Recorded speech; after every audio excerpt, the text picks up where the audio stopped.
Pensamos demasiado deprisa y caminando, sin detener el paso siquiera, atendiendo al mismo tiempo toda clase de asuntos, incluso cuando aquello en que pensamos es de lo más serio. Necesitamos poca preparación, incluso poco silencio. Es como si llevásemos en la cabeza una máquina que funciona sin parar, funcionando incluso en las condiciones más desfavorables. En tiempos pasados, cuando uno se ponía a pensar, eso era claro, una excepción. Se le notaba que proponía volverse más sabio y estaba preparándose para un pensamiento. Asumía un aire como va a orar y detenía el paso. Hasta estaba ahí inmóvil en plena calle, en uno o en los dos pies. Durante horas, cuando venía el pensamiento, así era digno de la causa, lo decía Nietzsche.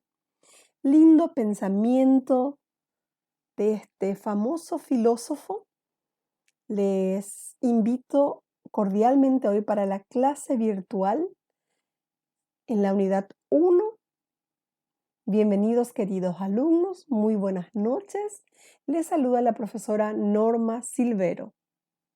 Queridos alumnos, damos inicio a nuestra primera clase en la Cátedra de Fundamentos Epistemológicos y Filosóficos de la Psicología. La psicología ha estado unida a la filosofía desde su propio nacimiento. Sin embargo, se ha independizado de esta ciencia, consiguiendo grandes avances y logros. Entonces, ustedes se preguntarán, ¿por qué la psicología ha de relacionarse con la filosofía?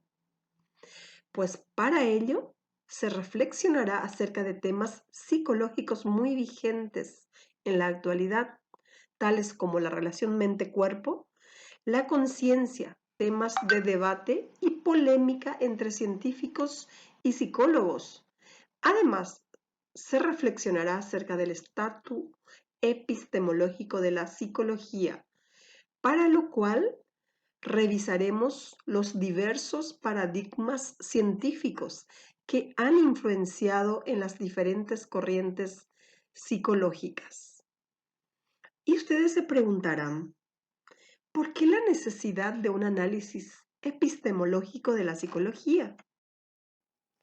La disciplina filosófica que estudia el conocimiento científico y la forma que actúan los individuos para ampliar los horizontes de la ciencia es a lo que llamamos epistemología. Y fundamentalmente se ocupa del origen, de la trascendencia y la finalidad del conocimiento. Episteme igual ciencia.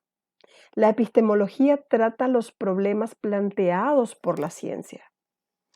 Es un estudio crítico de los principios, de las hipótesis y de los resultados de las diversas ciencias destinado a determinar su origen lógico, su valor y su contenido. La epistemología se enfoca no en la forma como se obtiene el conocimiento, sino en la naturaleza del mismo, es decir, en la relación entre la realidad y la verdad en contraposición con la forma como se construye o produce algo con base en el conocimiento. De igual manera, su interés fundamental en cuanto al conocimiento es su criterio de verdad y la relación entre sujeto y objeto, junto a los problemas que esta relación conlleva. La epistemología, entonces, estudia los problemas relacionados con el conocimiento propiamente científico. Vista desde la psicología, la epistemología puede entenderse en dos sentidos. Primeramente, como una reflexión sobre el conocimiento que adquiere el psicólogo sobre un objeto. Segundo, como una reflexión sobre el conocimiento que adquiere el psicólogo sobre un sujeto capaz de representarse los objetos. Es decir, primero se limita a describir el hecho y segundo, busca interpretar los hechos. La epistemología debe centrarse en el estudio de los métodos que usa la psicología y en la forma en la cual intenta explicar las conductas.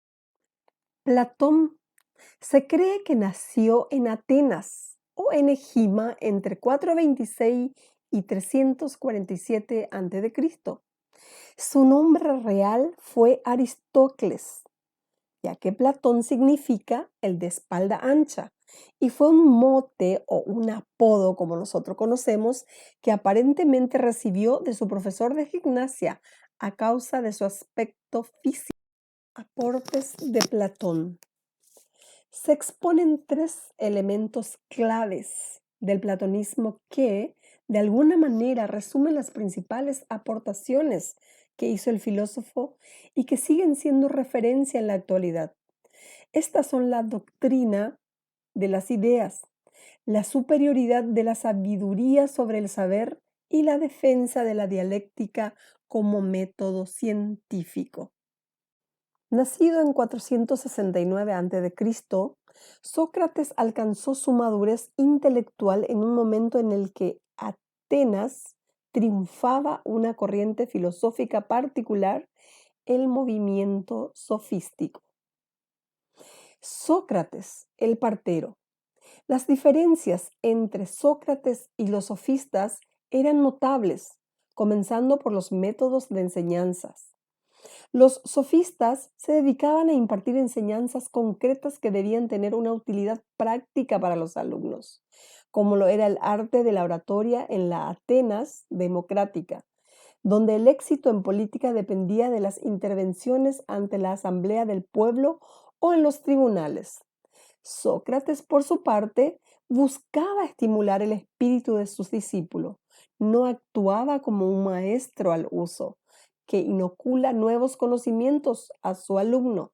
Su método era la mayéutica, término que proviene de la palabra griega mayeuta, partera, que era la profesión de su madre. Igual que una partera o comadrona ayuda al alumbramiento. Sócrates ayudaba al discípulo o a sus alumnos a aflorar las ideas que éste guardaba en su interior, para analizarlas y saber si eran valiosas y merecían detenerse en ellas, o si se trataba de falsedades que se debían desechar.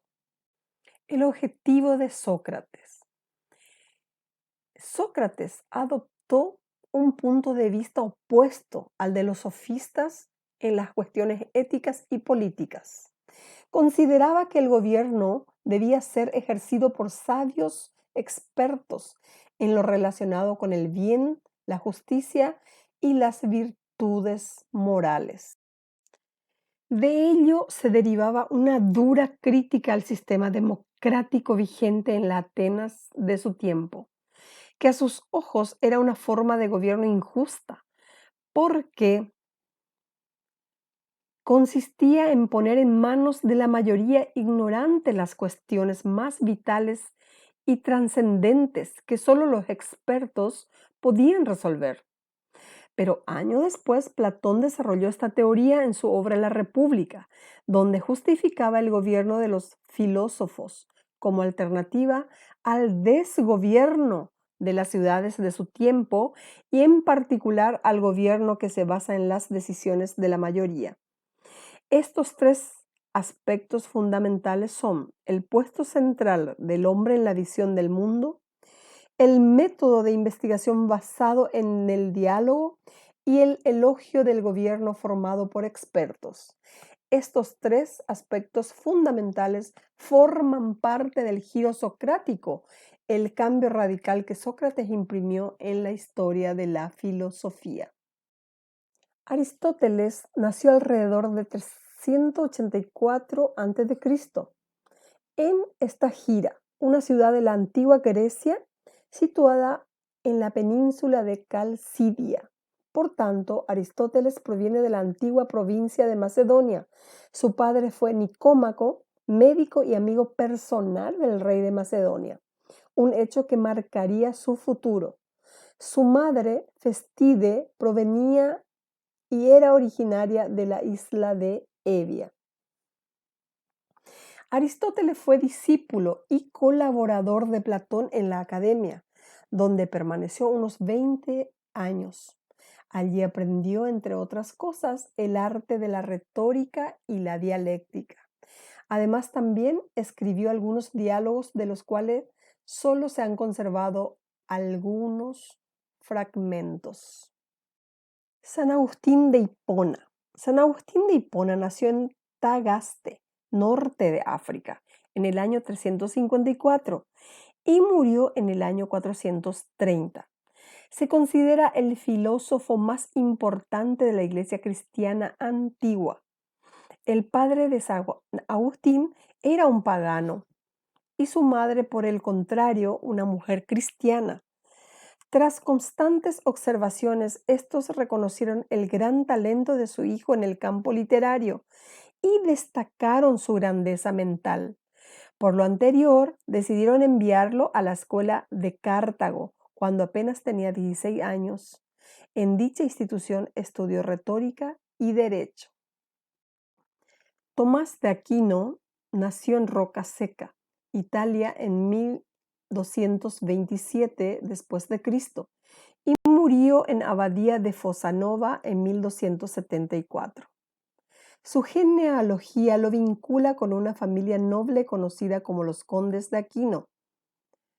Su primera instrucción la realizó en Monte Cassino, Italia, en el año 1243. Ingresó en la Orden de los Padres Predicadores Dominicos, llamado así en honor a Santo Domingo de Guzmán.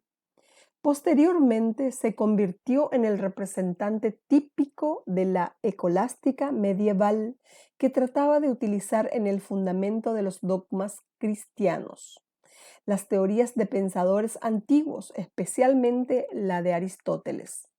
De ahí que, a partir del siglo XIII, se consideró una autoridad en la filosofía y en la ciencia. Llegó incluso a ostentar el título de doctor, al igual que San Agustín de Hipona. La escolástica medieval, como corriente de pensamiento, intentaba colocar un sustento filosófico como base a cualquier propuesta religiosa. En este sentido, Santo Tomás Aquino puso como punto de partida en su pensamiento la afirmación de la subordinación de la fe al conocimiento empírico, dejando claro que la fe y la ciencia no deben contraponerse, sino suplementarse. Por eso, su filosofía parte de los planteamientos aristotélicos acerca de la forma y de la materia, les otorga una interpretación religiosa. Sin embargo, los planteamientos de Santo Tomás se contraponen a los de San Agustín. Así, ante el conflicto entre ciencia y religión, para San Agustín la fe adquiría relevancia, mientras que Santo Tomás buscaba una respuesta científica que no objetara los postulados bíblicos.